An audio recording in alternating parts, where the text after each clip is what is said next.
Hello, I'm in a 2004 Toyota Prius, and today I'm going to show you how to get this gas cover open so you can fill with gas.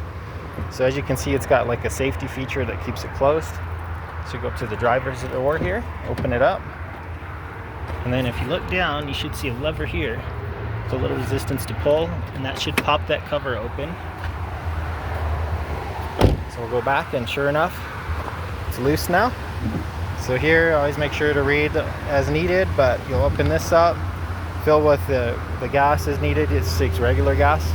Screw back on, and then as soon as you close this cover again, it's going to have that safety feature again. So it'll be closed. You have to pull that little lever again. If you're having issues getting this open with these steps, though, once you are able to find a way to get it open, maybe make sure there's no debris or gunk stuck in here that needs cleaned out. But otherwise, I hope this was helpful. Hope you have a wonderful day.